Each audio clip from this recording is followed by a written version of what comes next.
Hello everyone, and welcome to Heavy Debriefings, and welcome to the top 10 albums of January 2023. It's that time of year again, or for the first time on YouTube, depending on how you look at it, where I'll be going over the top 10 albums of every month for 2023, with some exceptions. If you want to know all about the rules and how I do about things, check out the description below. I want to get right into this, and we're going to right now with the first band in alphabetical order, Ahab, and their brand new album in 8 years, The Coral Tombs.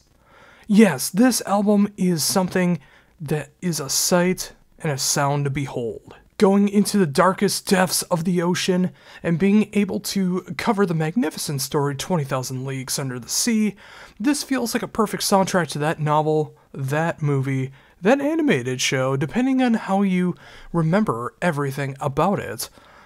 Ahab just is able to do everything from death grind in the very beginning of the album to their patented doom metal sound and being able to experiment with some new ideas that really draw you in and make you pay attention. Don't get me wrong, this is very much a death doom album. This is a funeral doom album. This is a nautic doom album. And no one does that kind of style better than Ahab. It won't be for everybody because there is a lot of great, grand, slow, grandiose moments throughout this album, and sometimes you just want to be able to kick out the jams a little bit, but for those of us that just want to be able to kick back, relax, and be submerged in the water, Ahab does this perfectly through their entire discography. But there's something about the Coral Tombs that even though it took so long to be able to make this album come to fruition, I really feel like they put out their best work to date. And a significant part of that, I feel, really goes to the real sounds of the drums and cymbals, of course performed by Cornelius Aldhammer. We talk about this in an interview that you can check out right here on YouTube, where we talk about how he really wanted to focus on real sounds on this album. It's real cymbals, real drums, real drum heads, his real hits. And whether it's going into death grind, whether it's doing the grand doom metal sound, whether it's being able to experiment a little bit more with your expectations, all of that is here in strides. Again, it is a long, brooding soundtrack feeling of an album. But if that's your bag, and it's definitely mine, I think you'll have a magnificent time checking out this album, and I know this is going to be one of my favorite death doom albums of 2023, so once again, check out the brand new album, The Coral Tombs, from Ahab. Now, going from one band from Germany that's doing the death doom sound to another band from Germany that's doing more of a modern metal thing. Let's get into the self-titled album, From Beyond the Black. Yes, the band has returned, and they are at their catchiest, most mainstream, but they're also their most impactful album to date so far. This is another one where I got to do a magnificent interview to be able to promote this album, and I really love what's going on here, and it is such a great contrast to a lot of the dark, brooding albums that I've been checking out lately, and sometimes that's just what you need. Well, that's not to say that there isn't dark themes going on throughout the album. It's great to be able to see the more modern influence that they're taking with their power metal, a little bit of folkish sound, and they're able to incorporate it into something that if you're a fan of bands like Follow the Cypher or Amaranth or any band that really knows how to take that modern metal sound, make it catchy, make it heavy, Beyond the Black is a band that you need to check out. This album in particular goes into a lot of great lyrical concepts. It's able to divulge a little bit more into what the band knows and loves outside of what they've done in the past, and I think all of it makes for possibly their most well-rounded album to date, with a very striking red album cover and thematics that really go across the board of whether you love nerd culture or you just appreciate some good music. Beyond the Black has it all in stride.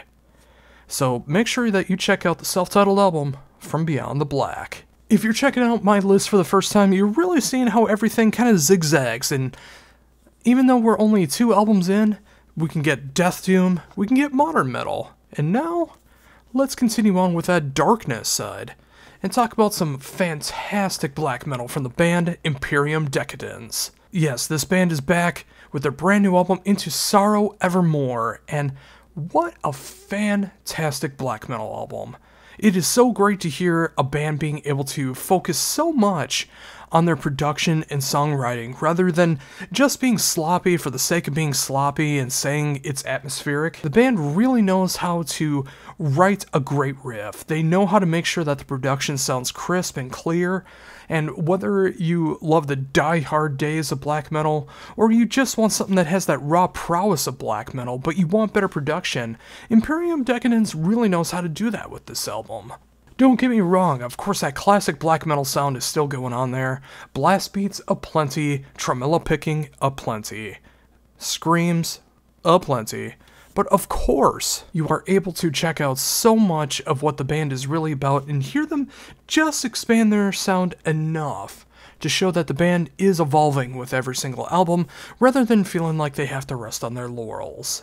I feel like this album is going to be going under the radar for a lot of people, and I would like to change that. And if it intrigues you at all, make sure that you check out the brand new album from Imperium Decadence, known as Into Sorrow Evermore. And if that wasn't enough black metal for you, I got another one here from the band known as Inherits the Void, with the brand new album, The Impending Fall of Stars. Inherits the Void is a band that I have to thank the Metal Bulldog for showing me, as I know this one was probably going to skip me by, and I'm so glad that he was able to show this one to me, and I'm really happy with the way that it turned out. If you liked what Imperium Decadence did, Inherits the Void does something a little bit different. It has more of that atmospheric feeling, it's got more of the black gaze kind of feel going on, but it's still just as dark and evil as you will hear from any other black metal band.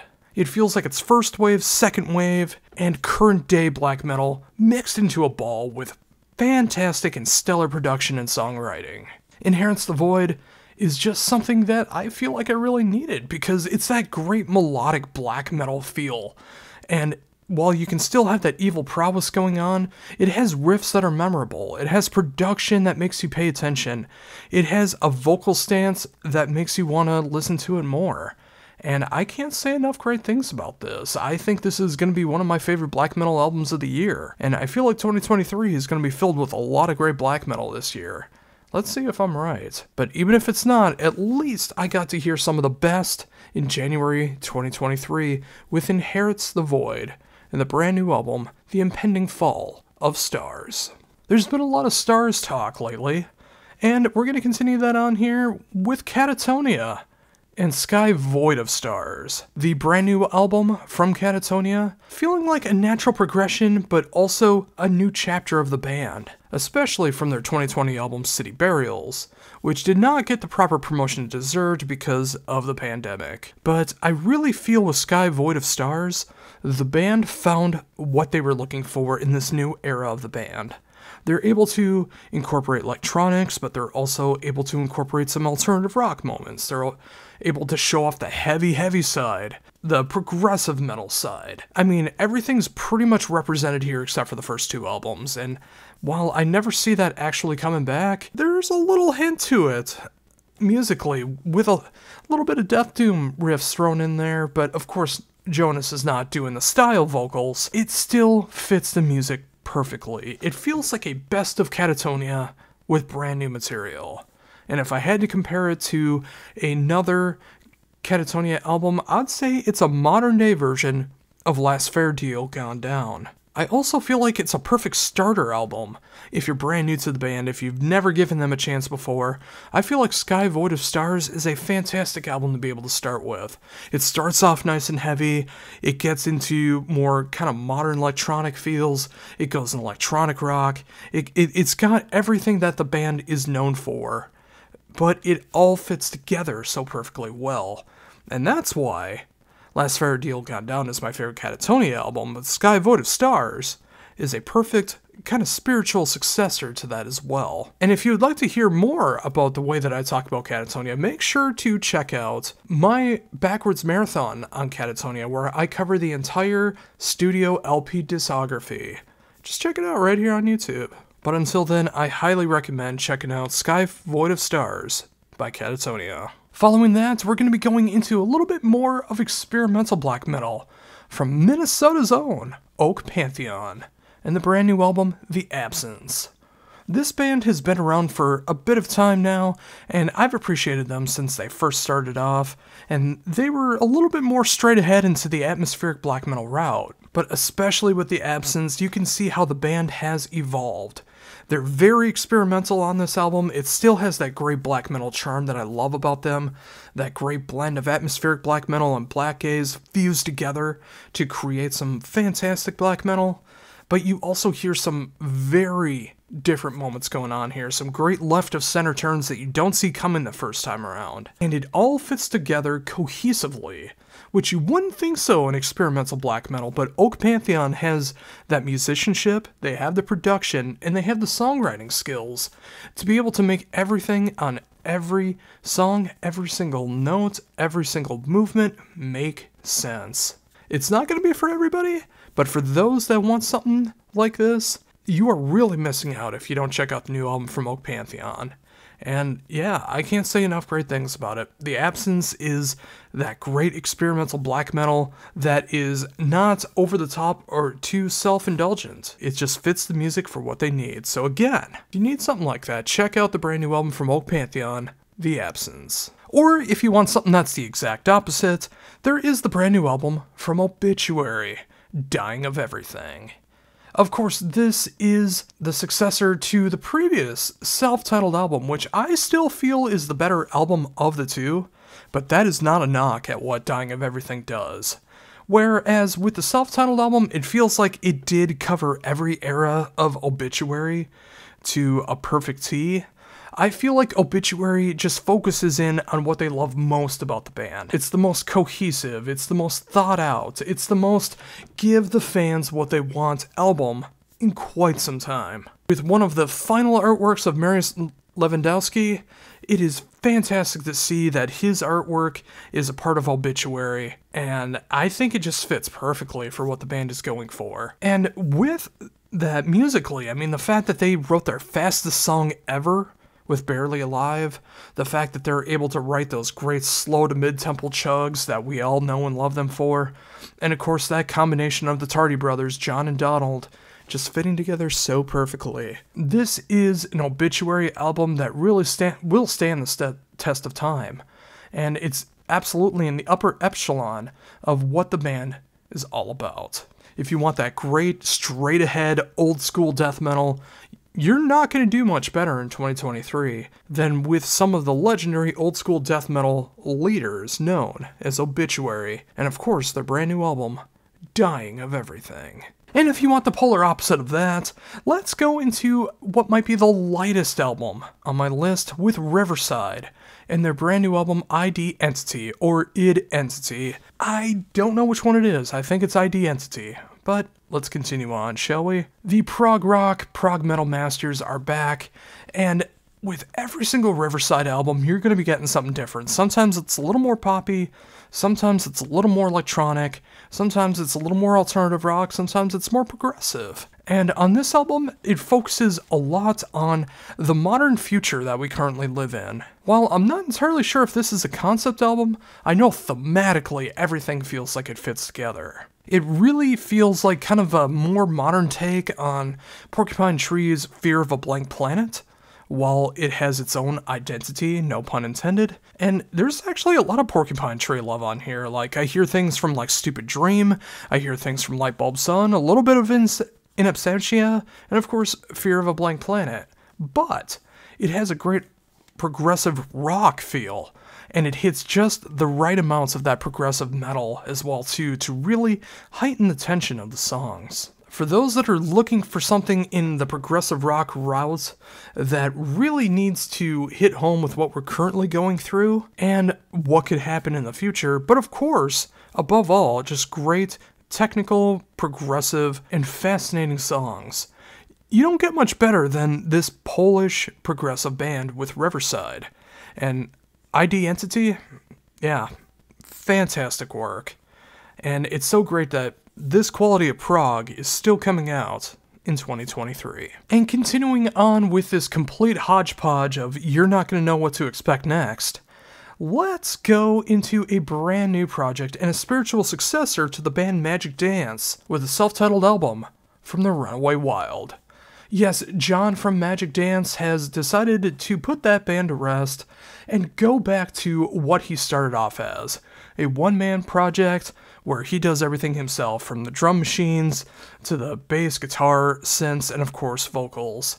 But it's not just Magic Dance. It has so much more going on for it. For one thing, the lyrics are much more focused on horror elements, especially like that 80s horror. And you can definitely hear that going on with the synths that are going on, the synthwave style that is very prevalent in the music. And rather than feeling more like a rock and metal band, it feels like it is much more of that synthwave AOR sound, which the band originally was. The Runaway Wild takes all of that, everything that he learned from Magic Dance, and able to combine it all together to create a fun B-horror movie soundtrack band. And I'm very excited to see what John's going to be doing in the future. They had an EP come out last year that was really fun to listen to, that felt like a great B-horror movie in talking of teenagers and horrors that can happen at a school prom. And this time around, it feels like a great culmination of all these different styles coming together. It's not going to be for everyone that's going to be checking out my list.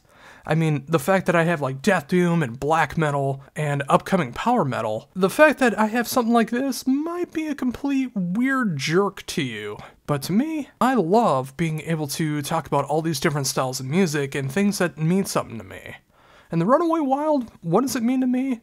It means fun. And this is an album that I'm going to keep going back to all year round, to be able to just have that great fun feeling that I got from Magic Dance, but now under the name of the Runaway Wild. So once again, if you want that fun 80s synthwave AOR rock and metal sound, you gotta check out the brand new self-titled debut from the Runaway Wild. And finally for this list, of course I gotta talk about probably the cheesiest album of 2023, and I mean that with the most sincerest of love, as they write the cheese that I gobble up every single time. It is Twilight Force with the new album At the Heart of Winter Veil. A little bit of an Immortal nudge. See what's going on there at the heart of winter?